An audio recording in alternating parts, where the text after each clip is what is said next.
Sir, കുറച്ച് ദിവസമായിട്ട് G Sudhakaran ഭയങ്കര ബഹളം ഉണ്ടാക്കുന്നുണ്ട്. ഇടയ്ക്കിടയ്ക്ക് ബഹളം ഉണ്ടാക്കും, എന്തെങ്കിലുമൊക്കെ പാർട്ടി പറയും, ഒതുങ്ങും എന്നുള്ളതാണ് ഒരു ശൈലി.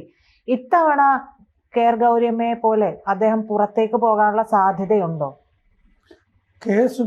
ജി സുധാകരൻ ഈ കുറെ നാളായിട്ട് നിരാശയിലാണ്.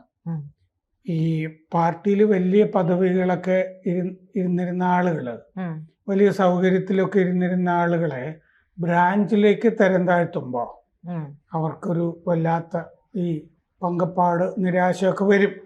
ഇതാണ് ജി സുധാകരനിൽ നമ്മൾ കാണുന്നത്. ഈ ബ്രാഞ്ചിലേക്കും തരം താഴ്ത്തിയിട്ട് കുറച്ച് മര്യാദക്കൊക്കെ നടന്നിട്ടുള്ള എൻ്റെ പരിചയത്തിൽ ഒരാള് MM ലോറൻസ് മാത്രമാണ്. അദ്ദേഹത്തിന് ബ്രാഞ്ചിലേക്ക് വിട്ടു കഴിഞ്ഞപ്പോൾ ബ്രാഞ്ചിലും ഒക്കെ പോയി. അപ്പൊ ആഴ്ചയിൽ 4 ദിവസം ബ്രാഞ്ചിൽ പോകുന്നുണ്ടെന്നാണ് ജി സുധാകരൻ പറയുന്നത്. ജി സുധാകരൻ ബ്രാഞ്ചിൽ പോകുന്നുണ്ട് എന്ന് പറയുന്നതിന്റെ കൂട്ടത്തിൽ ഒരു വാചകം കൂടി പറയുന്നുണ്ട്. പക്ഷെ ഒരു ദിവസം പോലും ഞാൻ അവിടെ ജില്ലാ സെക്രട്ടറി R നാസറെ കണ്ടിട്ടില്ല എന്നാണ് പറയുന്നത്. R നാസർ മറ്റേ ജില്ലാ മറ്റേ MA ബേബി മുമ്പ് പണിത P കൃഷ്ണപിള്ള മന്ദിരം ഉണ്ടല്ലോ, മുമ്പ് ഒരു ചെറിയ കെട്ടിടമായിരുന്നു. താൽക്കാലിക സെക്രട്ടറിയായിട്ട് ആലപ്പുഴയിലെ MA ബേബി എന്ന് ചോദിച്ചപ്പോൾ ബേബി അത് നല്ല ജോറായിട്ട് ഒരു ജില്ലാ കമ്മിറ്റിക്ക് ഒരു കെട്ടിടം പണിതു. അപ്പൊ R നാസർ അവിടെയാണ് ഇരിക്കുന്നത് എന്നാണ് സുധാകരൻ പറയുന്നത്. അപ്പൊ അങ്ങനെ പറഞ്ഞതുകൊണ്ടോ എന്തോ R നാസറും CS സുജാതയും കൂടി ഇന്നത്തെ ബഹളത്തിന് ശേഷം ഇന്ന് ലൈവ് വന്നു ജി സുധാകരൻ ഏഷ്യനെറ്റില്. അതിനുശേഷം R നാസറും CS സുജാതയും കൂടി ജി സുധാകരനെ പോയി കണ്ടിട്ടുണ്ട്. അപ്പൊ സാധാരണഗതിയിൽ കാരണവന്മാരെ പോയി ഇങ്ങനെ എന്തെങ്കിലുമൊക്കെ പറഞ്ഞു കഴിഞ്ഞാൽ അവര് കുറച്ച് നാള് ശാന്തരൊക്കെ ആകാൻ സാധ്യതയുണ്ടല്ലേ. ഒരു കല്യാണ സ്ഥലത്തൊക്കെ ഈ മര്യാദയ്ക്ക് പരിഗണിക്കാത്ത കാരണവന്മാരെ, അമ്മാവന്മാരൊക്കെ വന്നിട്ട് ബഹളമൊക്കെ ഉണ്ടാക്കില്ലേ. കുറച്ച് കഴിഞ്ഞിട്ട് അമ്മാവന് ഈ പായസം ഒന്ന് കുടിക്കേ എന്നൊക്കെ പറഞ്ഞു കഴിയുമ്പോൾ അമ്മാവൻ കുറച്ചു നേരം ശാന്തരാവില്ലേ എന്ന് പറയുന്ന പോലെ സുധാകരൻ പായസം കൊടുക്കാം, തൽക്കാലം എന്തെങ്കിലുമൊക്കെ പറഞ്ഞിട്ടുണ്ടാകാം. പക്ഷെ R നാസർ എന്നെ ഒരു മീറ്റിങ്ങിനും വിളിക്കാറില്ല. R നാസർ ചെയ്തതിൽ വലിയ തെറ്റുണ്ടെന്ന് എനിക്ക് തോന്നുന്നില്ല. കാരണം ഒരു സഖാവ് ബ്രാഞ്ചിൽ വന്നു കഴിഞ്ഞാല് അങ്ങേരുടെ പ്രവർത്തന മേഖല വലുതായി ചുരുങ്ങി.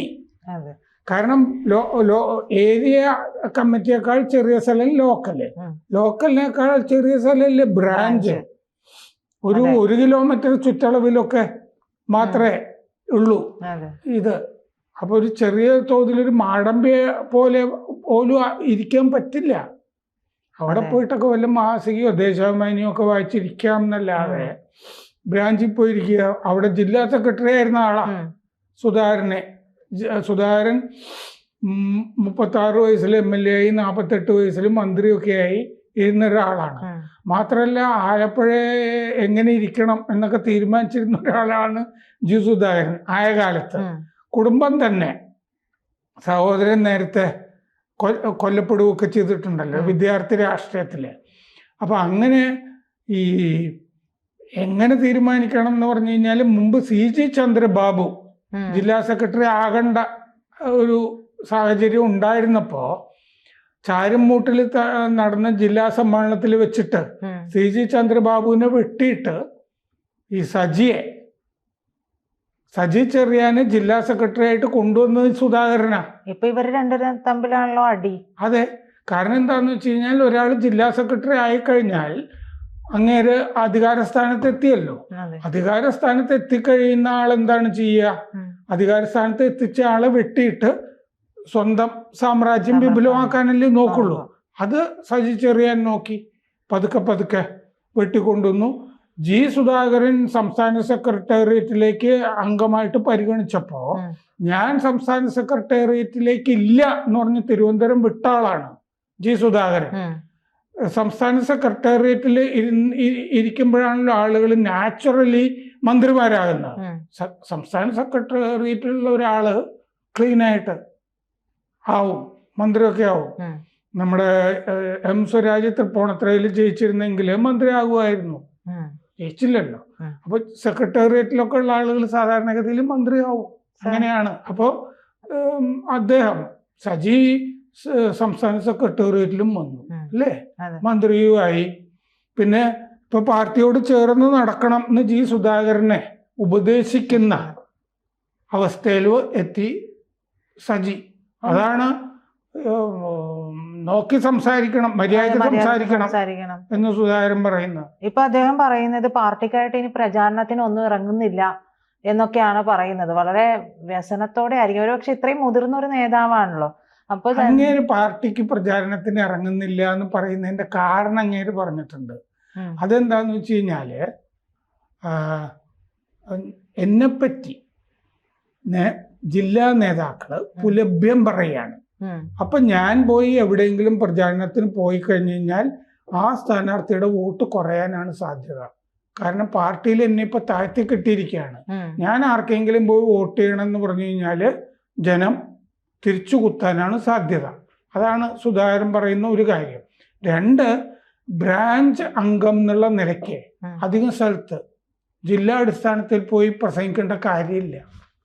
പക്ഷെ അദ്ദേഹം ഒരു മന്ത്രിയായിരുന്ന, അതായത് അദ്ദേഹം മന്ത്രിയായിരുന്ന കാലത്ത് എല്ലാവരും വളരെ താല്പര്യത്തോടെ നോക്കുന്നതല്ലേ. അപ്പൊ അദ്ദേഹത്തിന് അങ്ങനെ പോകാൻ കഴിയില്ല എന്നാണോ സാർ? പറ്റില്ല. എന്താന്ന് വെച്ച് കഴിഞ്ഞാൽ ജില്ലാ കമ്മിറ്റി തീരുമാനിക്കുന്ന അനുസരിച്ച് ആ സ്ഥലത്ത് നിങ്ങൾ മറ്റേ ചെങ്ങന്നൂരിലെ 7ാം വാർഡില് 5 വീട്ടിൽ കയറി വോട്ട് പിടിച്ചാൽ മതി എന്ന് പറഞ്ഞു കഴിഞ്ഞാൽ അങ്ങനെ ചെയ്യാൻ പറ്റുള്ളൂ. അപ്പൊ ആ നിശ്ചയിച്ചു കൊടുക്കുന്ന ജോലി അനുസരിച്ച് ഇനി വലിയ തെരഞ്ഞെടുപ്പ് ജോലികൾ സുധാകരനെ ഏൽപ്പിക്കില്ല. എന്താണെന്നറിയാമോ? 2021 നിയമസഭാ തെരഞ്ഞെടുപ്പില് സുധാകരൻ പാർട്ടി വിരുദ്ധമായിട്ടാണ് പ്രവർത്തിച്ചത് എന്നുള്ള രേഖയില്ലേ, പാർട്ടി രേഖ, അതിന്ന് പാർട്ടി എല്ലാ ചാനലിലും ചോർത്തി കൊടുത്തു. അതിനെതിരെ ഇപ്പൊ അച്ചടക്ക നടപടി എന്ന് പറയുന്നുണ്ട് ആലപ്പുഴ ജില്ലാ സെക്രട്ടറി ആർ നാസർ. ഏതിനെതിരെ? അതായത് ജി സുധാകരനെതിരെ അച്ചടക്ക നടപടിയുടെ പാർട്ടി രേഖ പുറത്തു വന്നതിൽ ഗൂഢാലോചനയുണ്ട്. അപ്പോൾ ഇതിൽ ജാഗ്രത കുറവുണ്ടായി എന്ന പരാമർശം മാത്രമാണ് റിപ്പോർട്ടിലുള്ളത്. അപ്പോൾ ഇതിൽ ഗൂഢാലോചനയുണ്ടെന്ന്, ഇതിനെതിരെ എന്താണ് സംഭവിച്ചതെന്നൊന്നും അറിയില്ല. അന്വേഷണം കഴിഞ്ഞ് കുറച്ച് നാളായി. റിപ്പോർട്ട് ആര് പുറത്തുവിട്ടുവെന്ന് കണ്ടുപിടിക്കുമെന്ന് നാസർ വ്യക്തമാകുന്നുണ്ട്. അത് പാർട്ടിയിൽ എങ്ങനെയാ ചെയ്തതെന്ന് വെച്ച് കഴിഞ്ഞാൽ, പാർട്ടിക്ക് ഇനി പുറത്താക്കേണ്ട ഒരാള് ഉണ്ടെന്നിരിക്കട്ടെ, രാമൻകുട്ടിയോ ഗോവിന്ദൻകുട്ടിയോ, ആ ആളാണ് ഈ രേഖ ചാനലുകൾക്ക് ചോർത്തി കൊടുത്തതെന്ന് പാർട്ടി ഒരു കമ്മീഷനെ വെച്ച് കണ്ടുപിടിക്കും. പാർട്ടിക്ക് പുറത്താക്കേണ്ട ഒരാളുണ്ടെങ്കിൽ അയാളുടെ തലയ്ക്ക് ഇത് വെച്ചു കൊടുക്കും. അതിൻ്റെ അകത്ത് വലിയ കഥയില്ല. പക്ഷെ അതിൻ്റെ അകത്ത് പറഞ്ഞിട്ടുള്ളത് എന്താന്ന് വെച്ച് കഴിഞ്ഞാൽ, അമ്പലപ്പുഴയിൽ സലാമിനെതിരെ ആണ് പ്രവർത്തിച്ചത്. സലാം SDPI കാരനാണ് എന്ന് സുധാകരൻ പറഞ്ഞു വരുത്തി. പിന്നെ പാർട്ടി ഫണ്ട് തോന്നിയ പോലെ ചെലവാക്കി.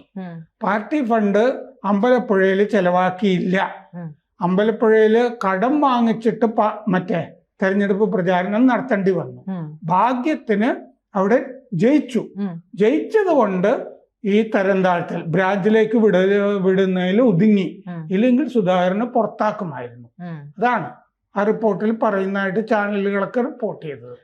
ഇപ്പോഴത്തെ ചാനലുകളെ വിശ്വസിക്കാൻ പറ്റാത്ത അവസ്ഥ. ഇത് വായിക്കും, പെട്ടെന്ന് കാണുമ്പോൾ തോന്നും ഇപ്പൊ തന്നെ ജി സുധാകരനെ പാർട്ടി പുറത്താക്കും എന്നുള്ള രീതിയിലാണ് സാർ. ഇപ്പൊ ഇങ്ങനെ വരുമ്പോൾ, ഇപ്പൊ മന്ത്രി സജി ചെറിയാൻ അദ്ദേഹത്തെ ഉപദേശിക്കുന്ന ഒരു കാര്യം വരുമ്പോൾ, എന്തൊക്കെ പറഞ്ഞാലും ഒരു മുതിർന്ന നേതാവാണ് ജി സുധാകരൻ. അപ്പൊ അദ്ദേഹത്തിന്റെ പിന്നാലെ വന്ന ഒരാളാണ്. അദ്ദേഹത്തിനെ തരം താഴ്ത്തി എന്ന്, ബ്രാഞ്ചിലേക്ക് മാറ്റി എന്ന് പറയുമ്പോഴും ഇത്തരത്തിലുള്ള പരാമർശം പറയുന്നത് ഉചിതമാണെന്ന്. അതെന്താന്ന് വെച്ച് കഴിഞ്ഞാൽ, ഇപ്പൊ ഒരു പ്രസംഗം ഉണ്ടായി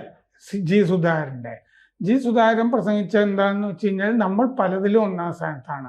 സാക്ഷരതയിലും 1ാം സ്ഥാനത്ത്, ആരോഗ്യത്തിൽ 1ാം സ്ഥാനത്ത്, വിദ്യാഭ്യാസ രംഗത്ത് 1ാം സ്ഥാനത്ത്, സ്വർണ്ണപ്പാളി ശബരിമലയില് അഴിച്ചുകൊണ്ട് പോകുന്നതിലും നമ്മൾ 1ാം സ്ഥാനത്ത് എന്ന് പ്രസംഗിച്ചു. എന്ന് പറഞ്ഞു കഴിഞ്ഞാൽ പാർട്ടിക്കാരാണ് മോഷ്ടിച്ചതെന്നാണല്ലോ സുധാകരൻ പറഞ്ഞത്. അത് സത്യവുമാണ്. അതെ, അത് സത്യമാണെന്ന് സജി ചെറിയാനും മറ്റേ സലാമും ഒക്കെ കൂടി പറഞ്ഞിരുന്നെങ്കിൽ നമുക്ക് അവരെ പറ്റി നല്ല അഭിപ്രായം ഉണ്ടാവുമായിരുന്നു. പക്ഷെ പാർട്ടിക്കാരാണ് മോഷ്ടിച്ചതെന്ന് അവർ പറയുന്നില്ലല്ലോ. സുധാകരൻ പറഞ്ഞത് ശരിയാ. പാർട്ടിയോട് അടുത്ത് നിൽക്കുന്ന N വാസു, പാർട്ടി ജില്ലാ കമ്മിറ്റിയിലോ ജില്ലാ സെക്രട്ടേറിയറ്റിലോ ഒക്കെ ഉണ്ടായിരുന്ന പത്മകുമാർ അല്ലേ, ഇതൊക്കെ ഇവരൊക്കെ ആ സ്ഥാനത്ത് ഉണ്ടായിരുന്ന ആളുകളല്ലേ. നമ്മൾ ഒന്നാം സ്ഥാനത്ത് ഇത്തരം കാര്യങ്ങളിലും കൂടി വരുന്നുണ്ട്. അപ്പൊ ആലപ്പുഴയിലും നമ്മൾ വിചാരിച്ച സീറ്റുകളൊന്നും കിട്ടില്ല. 9 സീറ്റ് ഉണ്ട് അവിടെ, അത്രയൊന്നും കിട്ടാൻ സാധ്യതയില്ല. അമ്പലപ്പുഴയിൽ തോൽക്കാൻ സാധ്യതയുണ്ട്. ഇങ്ങനെയൊക്കെയാണ് ഈ സുധാകരൻ പറയുന്നത്. അദ്ദേഹത്തിന് ഒരു പക്ഷെ ഒന്നും നോക്കാനില്ലാത്തത് കൊണ്ടായിരിക്കും ഇത്രയും തുറന്നു പറയുന്നത്. അപ്പൊ പിന്നെ പാർട്ടി വിരുദ്ധമായിട്ട് പാർട്ടി കാണുന്നതിൽ തെറ്റുണ്ടെന്ന് എനിക്ക് തോന്നുന്നില്ല. കാരണം പല സീറ്റും ജയിക്കാൻ സാധ്യതയില്ല. നമ്മൾ സ്വർണ്ണമോഷണമൊക്കെയാണ് ഇപ്പൊ പാർട്ടിയുടെ പരിപാടി. മുമ്പ് ഇങ്ങനെയല്ലായിരുന്നു. ഞങ്ങളൊക്കെ ആദർശശാലികളായിട്ട് ജീവിച്ചതാണ്. ഞാൻ പാർട്ടിയിൽ നിന്നൊന്നും ഉണ്ടാക്കിയില്ല എന്ന് അദ്ദേഹം പറയുന്നുണ്ടല്ലോ. അപ്പോ പാലക്കാട്ട് നിന്ന് AK ബാലനും ഇടക്കിടയ്ക്ക് G സുധാകരനിട്ട് ഇങ്ങനെ താങ്ങിക്കൊണ്ടിരിക്കുക. അതെന്താന്ന് വെച്ചാൽ SFI കാലം മുതലുള്ള ശത്രുത, വൈരം ആണ് ബാലൻ ഈ വീട്ടിൽ കൊണ്ടിരിക്കുന്നത്.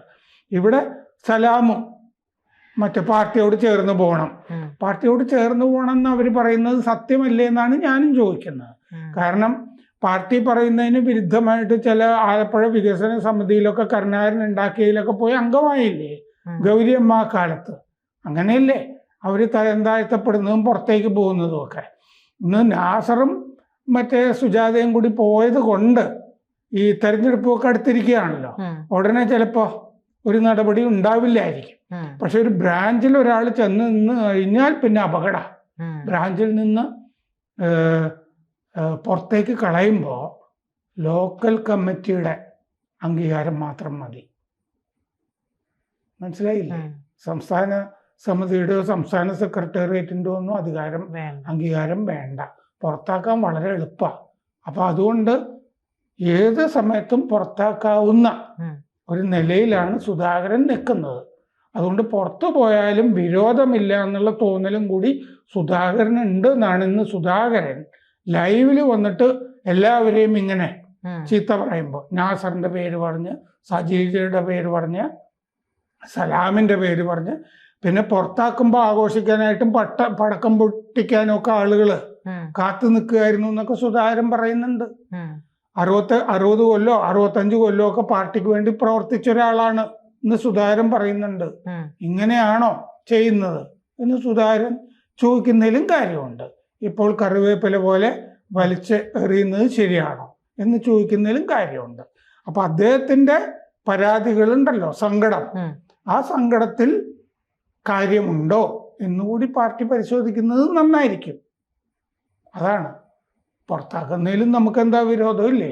പാർട്ടിയുടെ നന്മയ്ക്ക് G സുധാകരനെ പുറത്താക്കുന്നതാണെന്ന് സജി ചെറിയാനും സലാമും R നാസറും ഒക്കെ കരുതുന്നുണ്ടെങ്കിൽ പാർട്ടിക്ക് അങ്ങനെയും ചെയ്യാമല്ലോ. ഗൗരിയമ്മയെ പുറത്താക്കിയ പാർട്ടിയല്ലേ. അപ്പോ സുധാകരൻ ഏതായാലും പുറത്തേക്കുള്ള വഴിയിലാണെന്നുള്ള കാര്യത്തിൽ സംശയമൊന്നുമില്ല. കാരണം സുധാകരൻ അടങ്ങി ഒതുങ്ങിയിരിക്കുന്ന ഒരു സ്വഭാവക്കാരനല്ല. മുമ്പുമല്ല, ഇപ്പോഴുമല്ല, ഒരു കാലത്തും ആയിരിക്കുകയുമില്ല. കൂടുതൽ വാർത്തകളും വിശേഷങ്ങളും നിങ്ങളിലേക്ക് എത്താൻ ABC മലയാളം സബ്സ്ക്രൈബ് ചെയ്യുക, ബെൽ ബട്ടണും അമർത്തുക.